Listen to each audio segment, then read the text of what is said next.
যেদিন আমার বাজার যাবার কেউ থাকে না সেদিন কিন্তু আমি এইভাবে ডিম রান্না করি।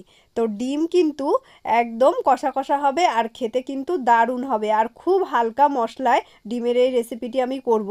তো তোমরা রেসিপিটি দেখো, যদি ভালো লেগে থাকে তাহলে কিন্তু অবশ্যই লাইক আর কমেন্ট করো।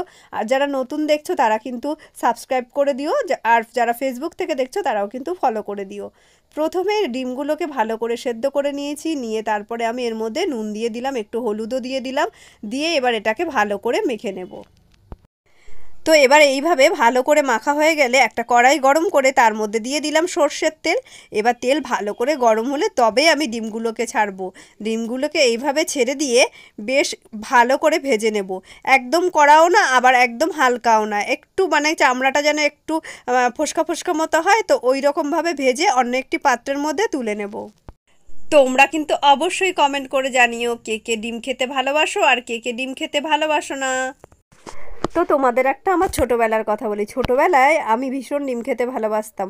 আর তখন কিন্তু আমাদের বাড়িতে যেদিন ডিম রান্না হতো, আমরা অনেকগুলো লোক ছিলাম আর মাঝে মাঝে ডিমও রান্না হতো। একটা গোটা ডিমকে কিন্তু দুটো ভাগ করা হতো, আর তার একটা অংশ আমার ভাগ্যে পড়তো। এইরকমভাবেই পরিবারের সবাই ভাগ করে আমরা খেতাম। তো এইভাবেই কেটেছিল আমাদের ছোটোবেলা। তো দেখো ভালোভাবে মশলা কষানো হয়ে গেছে, এখানে কিন্তু আমি হলুদ গুঁড়ো দিয়ে দিলাম। এবার দিয়ে দেবো এর মধ্যে টমেটো কুচি। টমেটো কুচি দিয়ে এর ওপরে দিয়ে দেবো 1 চামচ মতো লবণ।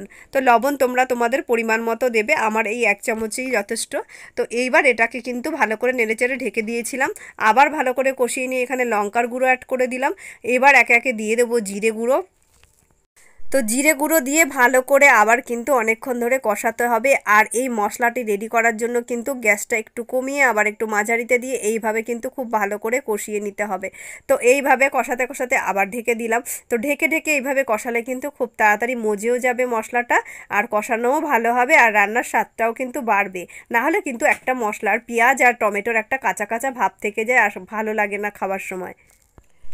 তো দেখো আমার মোটামুটি এটা কিন্তু ভালোভাবে কষানো হয়ে গেছে। তো কন্টিনিউ এইভাবে আমি কিন্তু অনেকক্ষণ ধরে প্রায় 10 মিনিট এইভাবে কষিয়ে নিয়েছিলাম। এবারে দিয়ে দিলাম উষ্ণ গরম জল। খুব বেশি জল কিন্তু এতে অ্যাড করা যাবে না, না হলে কিন্তু গাঢ় হবে না। যেহেতু এটা ডিম কষা তাই কিন্তু বেশি গাঢ় করতে হবে, ওই জন্য কিন্তু জল কম দিয়েছি। গুঁড়ো গরম মশলা দিয়ে এর মধ্যে দিয়ে দিলাম ডিমগুলোকে। তো ডিমগুলোকে দিয়ে বেশ কিছুক্ষণ ফুটিয়ে নেবো যাতে ঝোলটা একদম গাঢ় হয়ে যায়। যেমন আর কি কষা কষা থাকলে ঝোলটা যতটা গাঢ় থাকে ততটাই গাঢ় করে এবার নামিয়ে নিতে হবে। তো বন্ধুরা আজকের রেসিপিটি কিন্তু এখানেই শেষ হলো। তোমরা সবাই খুব ভালো থেকো, টাটা। আর অবশ্যই কিন্তু তোমরা কমেন্ট করে জানিও এই রেসিপিটি তোমাদের কেমন লাগলো, আর আমার সব রান্নাগুলোর মধ্যে কোন রান্নাটা তোমাদের বেশি ভালো লাগলো অবশ্যই কিন্তু জানিও আমাকে।